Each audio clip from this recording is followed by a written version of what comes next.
Pékin, fin du mois d'avril. Quartier des ambassades.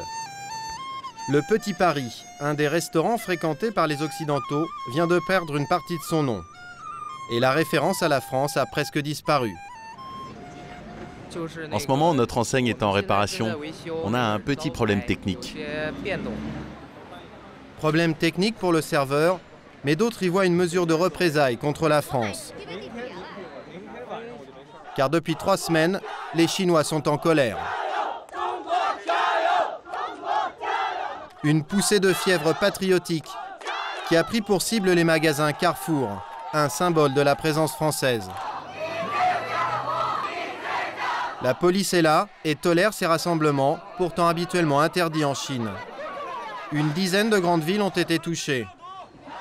La chaîne d'hypermarchés française est accusée par la rumeur de financer l'ennemi juré du régime chinois, le Dalai Lama, le chef spirituel des Tibétains. Nous, Chinois, on doit tous s'unir. On veut empêcher les gens d'entrer dans le magasin. Ce qu'on fait est utile. Les clients de Carrefour sont très peu nombreux aujourd'hui. Une hostilité à l'égard de la France qui inquiète les 25 000 expatriés qui vivent en Chine. À Pékin, devant le lycée français, nous retrouvons Nicolas et Martin. Bonjour. Élèves en terminale, ils vivent ici depuis plusieurs années avec leurs parents et n'ont jamais connu un tel climat. L'ambiance a changé un peu.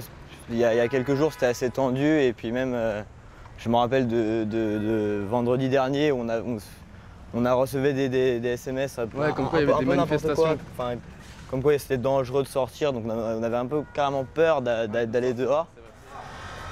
Un début de psychose en partie lié à la mésaventure qui est arrivée à ces 2 adolescents dans ce bar le 4 avril au soir. Les 2 lycéens ont été pris dans une descente antidrogue menée par la police chinoise. Toute l'opération a été filmée et diffusée sur la télévision publique. Une belle mise en scène pour montrer le grand nettoyage qui s'opère avant les Jeux. C'était assez musclé, quand ils sont arrivés, c'était assez impressionnant en fait. Parce qu'ils avaient les gros fusils à pompe, c'était les SWAT et tout. Donc bon, quand on est jeune, ça fait un peu peur de voir ça. Donc ouais, on était dans ce bar-là, celui-là. Nous 2, on était dans les malchanceux et voilà, c'est t-shirt sur la tête, on te fout dans le camion et puis tu pars au commissariat, quoi. Les menottes, il y avait les menottes aussi, je me souviens. Les menottes. Ouais. Il y en a qui avaient des sacs sur la tête. Des sacs. Des sacs en plastique sur la tête et enfin, je sais pas si c'était pour humilier ou pour pas qu'on voit, enfin j'en sais rien. 6 élèves du lycée français se font embarquer parmi la vingtaine de personnes interpellées. Contrôlé positif au cannabis, Martin passera 15 jours en détention. Nicolas, lui, est resté 2 jours au commissariat. Je me suis un peu débattu en fait, j'aurais peut-être pas dû. Et le lendemain, je suis allé faire un constat chez SOS, l'hôpital international. Et donc ouais, j'avais pas mal de petits coups quand même. Enfin, c'est passé maintenant, mais... Vous avez pris des coups, donc? Moi, j'en ai pris pas mal. Moi, j'étais là-bas, ils m'ont montré des papiers. Plus ennuyeux, Martin va devoir écourter la durée de son séjour en Chine. J'avais un visa qui durait jusqu'en juillet. Et donc, maintenant, il s'arrête le 30 avril. Donc, c'est juste une façon polie de me dire de dégager, quoi.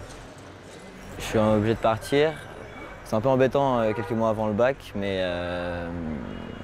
a rien à faire, quoi, de toute façon. La nationalité de Nicolas et Martin a-t-elle quelque chose à voir avec leur arrestation? Difficile à dire, mais 3 jours plus tard, l'hostilité à l'égard de la France va monter d'un cran. Le 7 avril, la flamme olympique traverse Paris. Des centaines de manifestants pro-tibétains décident de gâcher la fête. We want justice, UNO! Wake up! Wake up!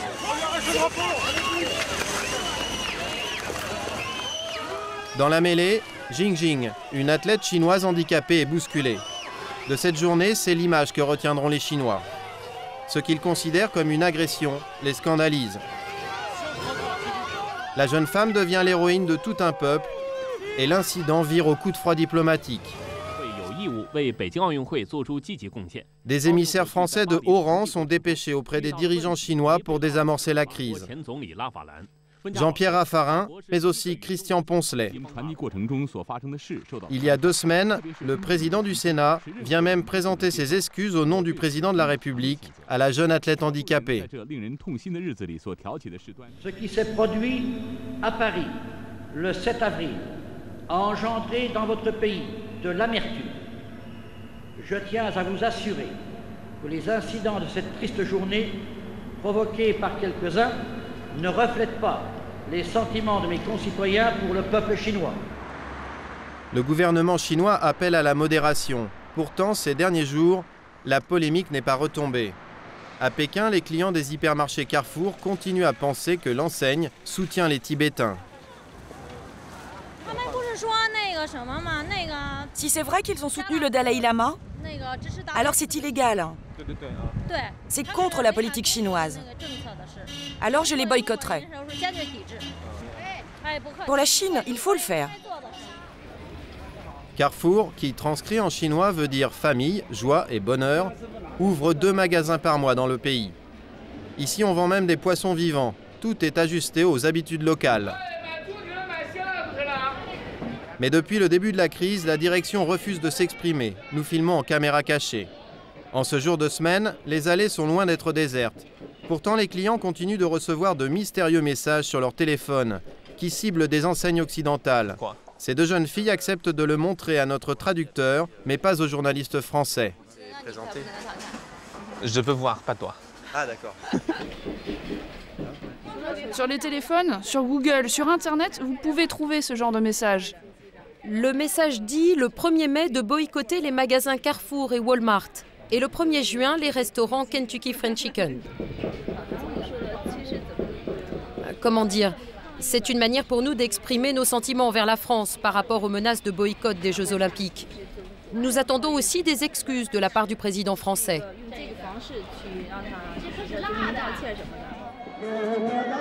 Pour les Chinois, les critiques sur le Tibet sont inacceptables.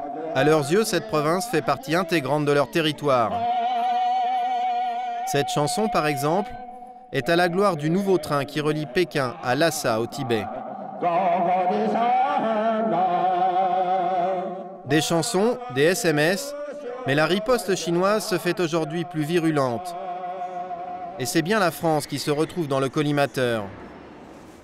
Zhang Likun anime l'Union des patriotes chinois. Son site internet diffuse et relaye des messages nationalistes. Le ton reste cordial, mais le propos est ferme. Regardez, regardez. Je vous avais dit que le phénomène n'allait pas en se réduisant. Regardez, regardez, c'est ce que je disais. Et ça, c'est juste les commentaires tombés aujourd'hui, il y en a déjà plus de 3000. Près de 100% de ces commentaires vont dans le même sens. Ils s'opposent à la France. Boycotter Carrefour. Ça va, ça, c'est pas grave. Français, sale porc, ça, j'accepte pas. Déclenchons la guerre. Se battre? Se battre? Mais pourquoi? C'est dingue d'en arriver là. Zhang a manifesté devant l'Union européenne à Pékin. Pour lui, ce sont l'honneur et la fierté des Chinois qui sont en jeu dans cette affaire. Les manifestations sur le parcours de la flamme, nous avons vu cela comme une agression, une provocation contre les Jeux Olympiques, mais aussi contre la Chine et contre tout le peuple chinois. Donc nous devions de contre-attaquer. Est-ce que vous allez boycotter vous-même? J'ai moi-même utilisé ce matin encore des produits français. C'était des produits de beauté. Plus surprenant, alors qu'ils pourraient en subir les conséquences, la plupart des Français qui vivent ici comprennent le coup de sang des Chinois. C'est le stade olympique. Ouais. J'ai pas de drapeau français sur ma voiture, donc ça devrait pas poser de problème. Alexandre Ahmed s'est installé à Pékin il y a 4 ans. Depuis son arrivée, il a constaté les énormes sacrifices consentis par les Chinois pour préparer les Jeux. Ça, c'est la nouvelle Chine et les Chinois qui viennent l'admirer. Il y a tellement d'efforts qui ont été faits pour que tout ça sorte de terre, pour l'obtention des Jeux Olympiques, toutes les promesses qui ont été faites, qu'aujourd'hui, ils veulent une fête parfaite. Et ils essayent de ne pas ternir ça par soit des événements qu'ils pourraient avoir à Pékin, soit des choses qui pourraient obscurcir le tableau. À Pékin, la société que dirige Alexandre fabrique et vend des peintures de luxe. Il travaille avec des clients et des salariés chinois. Bohan, son bras droit, a vécu en France. Tu fais tes courses au Carrefour, Bohan? Bah non, je ne suis pas dedans, aller à Carrefour. T'as pas le temps. Bohan ne répondra pas. Comme beaucoup de ses compatriotes, il évite les sujets qui fâchent. Il préfère nous montrer sur son ordinateur les petits cœurs patriotiques qui ponctuent désormais tous les échanges sur Internet en Chine. Pour les Chinois, surtout cette année, l'année 2008, c'est un peu spécial. C'est sensible. Oui, c'est sensible. Le sentiment nationaliste est beaucoup plus. C'est une pointe très, très chaude. En 4 ans de présence à Pékin, Alexandre a vu le pays changer. Une évolution pas forcément perçue depuis la France. Pour lui, l'Occident n'a pas de leçon à donner. Vouloir calquer notre vision des droits de l'homme dans un pays comme la Chine, qui fait 20 fois la taille de la France, qui a une population d'1,5 milliard de personnes, c'est pas possible. C'est pas possible de juger à l'aune de nos concepts ce qui se passe dans un pays où le salaire moyen est inférieur à 100 €. Donc on peut faire des choses à un niveau individuel, mais je pense que vouloir les prendre de face, comme ils ont eu l'impression que ça s'est passé depuis 2 semaines, c'est faire preuve et d'incompréhension de leur culture, et c'est pas être à l'écoute de tout ce qui se passe, c'est pas être à l'écoute de tout ce qui se passe depuis 30 ans dans le pays, où les gens essayent de faire changer les choses. Un grand malentendu, presque un sentiment de trahison pour les Chinois. Car jusque-là, vu de Pékin, la France était un pays ami. En grande banlieue de la capitale, nous avons rencontré Liu Feng. C'est un de ces nombreux amoureux déçus. Personnellement, au départ, j'avais une très bonne impression de la France. La France et la Chine ont une longue histoire commune. Dans les années 60, la France avait été le premier pays occidental à reconnaître la Chine communiste. Comme tant d'autres, Liu Feng avait cru à une relation privilégiée. À ses yeux, la brouille va laisser des traces.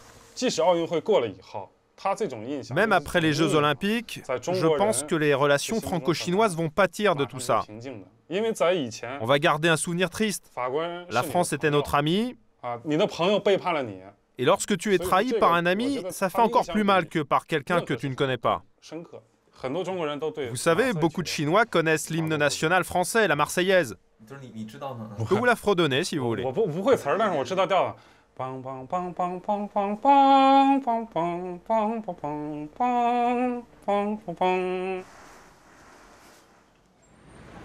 Il y a 3 mois encore, aucun Français de Chine n'aurait imaginé une telle crise.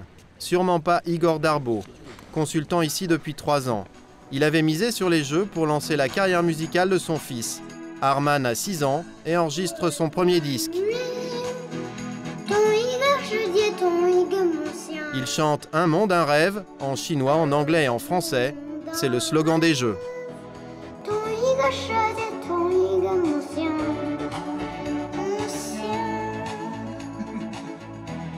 Moi, j'ai pas le sentiment de faire de la propagande. Nous, on est pris dans cette controverse qui nous dépasse totalement, donc j'espère simplement que ça pourra éventuellement rentrer dans le cadre d'un apaisement des tensions entre les 2 pays. Apaiser les tensions entre les 2 pays, peut-être. En tout cas, pour l'instant, chanter en français à Pékin, ce n'est sûrement pas le meilleur argument de vente.